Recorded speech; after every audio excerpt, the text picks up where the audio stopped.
राष्ट्रीय शैक्षिक अनुसंधान और प्रशिक्षण परिषद के केंद्रीय शैक्षिक प्रौद्योगिकी संस्थान द्वारा प्रस्तुत है ये कार्यक्रम। इसमें सुनते हैं आदिवासी जीवन और पर्यावरण से जुड़ी एक कहानी।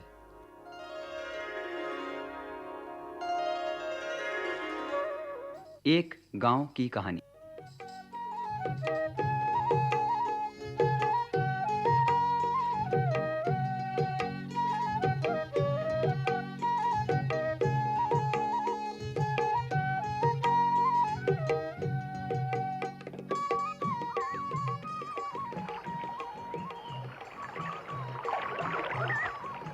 ये बात बहुत पुरानी है। आज से लगभग 200 वर्ष पहले गढ़वाल की पहाड़ियों में एक गांव बसा था। गांव का नाम था रैणी। चारों ओर ऊंचे-ऊंचे पहाड़, घने जंगल, झरझर बहते झरने और नदी नाले थे।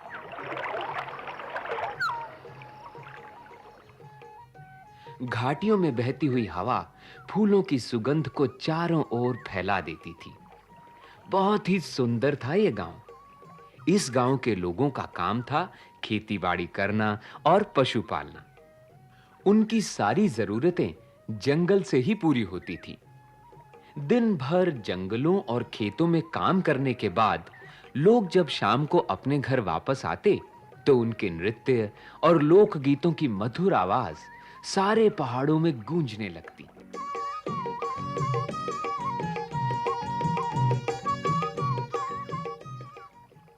जंगल ही इनका सब कुछ था। उन्हें जंगल से वैसा ही लगाव था जैसा अपने परिवारजनों से था। जंगल के पेड़ उनके जीवन का अंग थे। उन्हें लगता कि पेड़ अक्सर कहते हैं,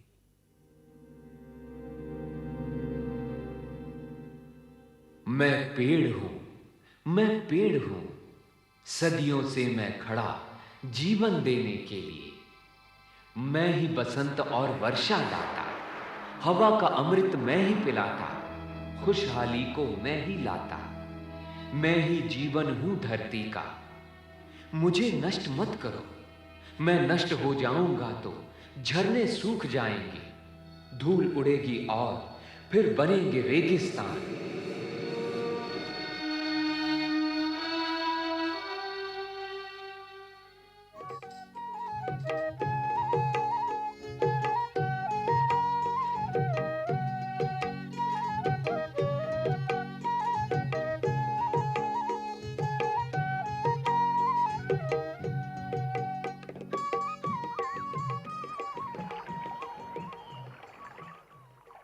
रैणी गांव के लोगों का जीवन बड़े ही संतोष से बीत रहा था। इसी गांव में गौरा देवी नाम की एक युवती रहती थी। वो बड़ी बहादुर और मेहनती थी। गांव के और लोगों की तरह वो भी दिन भर जंगल में ही रहती। जलाने के लिए सूखी लकड़ियां इकट्ठी करती, फल फूल, कंदमूल और शहद इकट्ठा करती।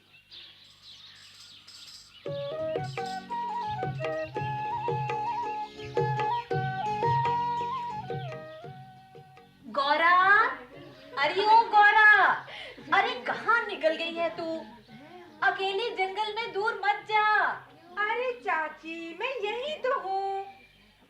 अरे चाची, हाँ, यहाँ आकर तो देखो। हाँ, हाँ, कितने सारे छत्ते लगे हैं मधुमक्खियों के। हाँ, सबको यहीं पे बुला लो चाची। हाँ, हाँ। 7-8 छत्ते तो होंगे ही। अरे ओ रेवती, अरे सुनो तो, श्यामा। हाँ चाची। गिंदौरी। हाँ चाची। और हाय हाय, ये नाम तो मैं हमेशा ही भूल जाती हूँ। हाँ, प्रसन्नी। अरे सब इधर आओ, जरा सुनो तो, ये गौरा क्या कह रही है? आ रही हूँ चाची। हाँ चाची। क्या है चाची? अरे क्या हुआ? कोई घबराने बोलो। वाली बात नहीं है री। हाँ? वो गौरा कह रही है कि सामने वाले पेड़ों पर मधुमक्खियों के छत्ते लगे हैं। छत्ते? क्या मतलब? हाँ हाँ, छत्ते। वो भी 2-3 नहीं, बड़े बड़े 7-8 छत्ते लगे हैं। हाँ। 7-8 छत्ते? हाँ। कमाल है। अरे फिर तो मजा आ गया। वाह। यानी अगर सारा शहद निकाल ले तो 2 गगरी फल तो हो ही जाएगा। अरे हम कितने दिनों से खोज रहे थे शहद, अब तक कहीं नहीं मिला और आज मिला है तो छप्पर फाड़ कर। तो आओ पहले शहद ही निकाल लेते हैं। हाँ, क्यों नहीं। शहद निकालने के बाद दातुन भी तोड़ लेंगे। अरे आज गुलर भी तो तोड़ने हैं। हाँ ठीक है ना, चलो चलते हैं।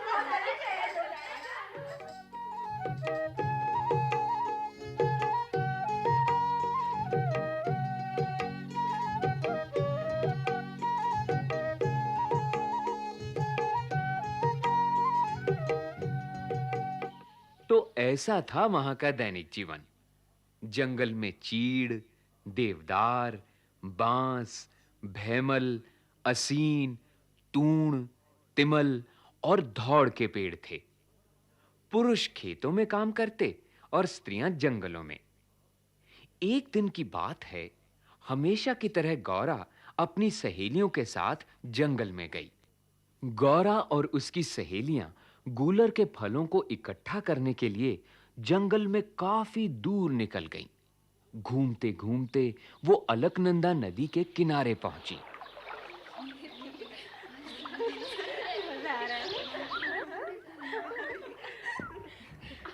अरे गौरा, ये आवाज कैसी आ रही है? आवाज? हाँ, आवाज तो आ रही है। अरे, लगता है कोई पेड़ काट रहा है। मुझे तो कुछ लोग भी दिखाई दे रहे हैं। वो देख गौरा। अरे हाँ, वो साल के बड़े पेड़ के पास।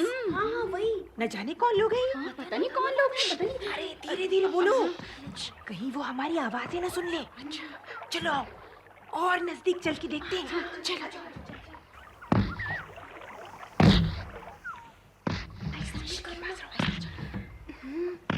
खाकी पैंट, सिर पर टोपी और हाथों में बंदूक भी है। राम, ये गांव के लोग तो नहीं लगते। अरे मुझे तो ये शहर के लोग लगते हैं जो पेड़ काटने आए हैं। अरे देखो तो, उन्होंने बहुत सारे पेड़ों को काटकर अलग से इकट्ठा भी कर रखा है। हाँ, वहाँ में देखो। हाँ, इसका मतलब ये हुआ कि ये लोग यहाँ चोरी से आकर अक्सर पेड़ काटते हैं। ऐसा है कि हम इन्हें जरूर रोकेंगे। बिल्कुल। मगर कैसे?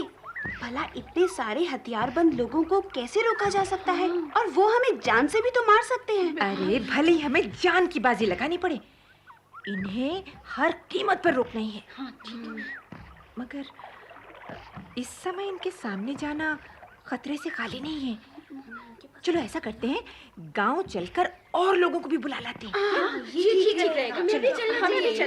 सुनो, मगर जिस रास्ते से हम आए हैं वो तो बहुत लंबा पड़ेगा।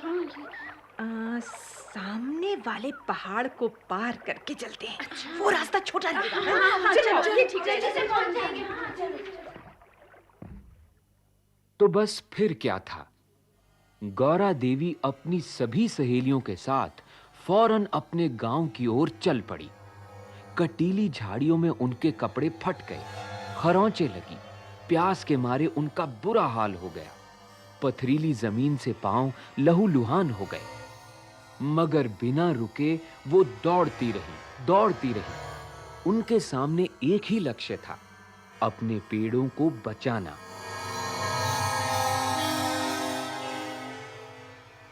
थकी हारी जब वो गांव में पहुंची तो दोपहर हो चुकी थी। पुरुष काम करने खेतों में गए हुए थे, इसलिए एक भी पुरुष उस समय गांव में नहीं मिला।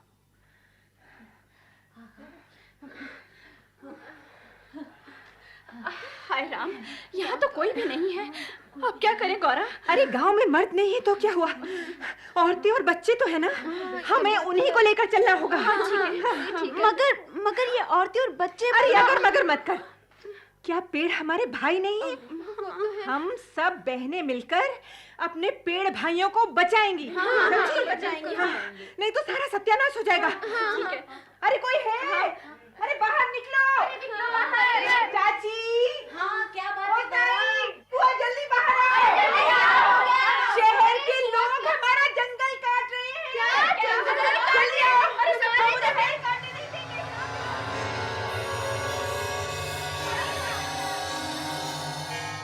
और फिर गौरा देवी चल पड़ी जंगल को बचाने। उसके साथ 21 स्त्रियां और 7 बच्चे थे। सभी के सभी निहत्थे थे। उन्हें एक तरकीब सूझी। सबसे पहला काम उन्होंने ये किया कि जगह-जगह पत्थरों के ढेर लगाकर उन्होंने रास्तों को लगभग बंद कर दिया, ताकि शहर के लोग यदि उन कटे पेड़ों को ले जाना भी चाहें तो यह संभव ना हो सके। अब सारी स्त्रियां आगे बढ़ीं और पहुंची उस जगह पर जहां पेड़ काटे जा रहे थे। बहनों, सुनो, वृक्ष हमारे भाई हैं, हमारे पिता हैं। बिल्कुल। इनकी रक्षा करना हमारा कर्तव्य है। जिन वृक्षों के कारण हम सांस लेते हैं, अन्न लेते हैं, दवा लेते हैं, आज जब उन्हें काटा जा रहा है तो आओ अपने प्राणों की आहुति देकर इनकी रक्षा करें। लेकिन हम क्या करें? इनके पास तो हथियार हैं। अरे डरो मत, भागकर हर बहन एक-एक पेड़ से चिपक जाए ताकि ये पेड़ न काट सके। भागो, चलो, पकड़ लो पेड़ को। अरे हथियार दो। ये कुछ नहीं कर सकते। चाची, तुम भी यहाँ से चिपक जाओ। चिपक जाओ पेड़ से। अब हम पेड़ों से चिपक गई हैं। अब चलाओ कुल्हाड़ी। देखता हूँ सबको बड़ी बहादुर बनती है। हम जान दे देंगे मगर पेड़ों को नहीं छोड़ेंगे। अरे देखते क्या हो, चलाओ कुल्हाड़ी। अरे शिब्बा, शिब्बा तू तो हमारे गांव का ही है, मार अपनी बहनों को। अरे साथियों, देखते क्या हो, आगे बढ़ो और ये पकड़कर पेड़ों से अलग कर दो। ये बोला, ये जवान, ये आगे बढ़ो, आगे बढ़ो। छोड़ देने को नहीं छोड़ूंगी। गाड़ी चला दूंगा मैं। चला दे, हिम्मत है तो।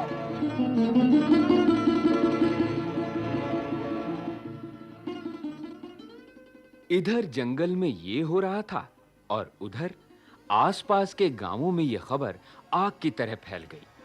गांवों से लोग हथियार लेकर वहां आने लगे।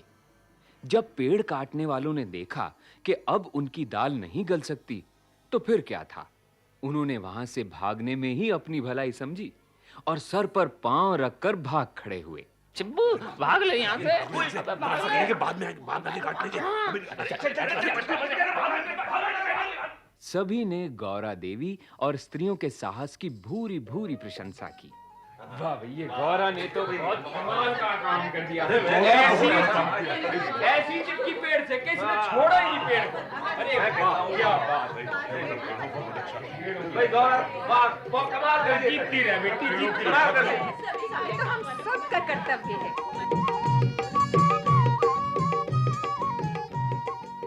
दोस्तों, इसी रैणी गांव से शुरुआत हुई चिपको आंदोलन की, जो आज सारे संसार में प्रसिद्ध हो गया है।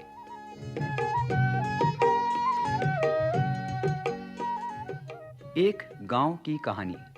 अभी आप सुन रहे थे ये कार्यक्रम।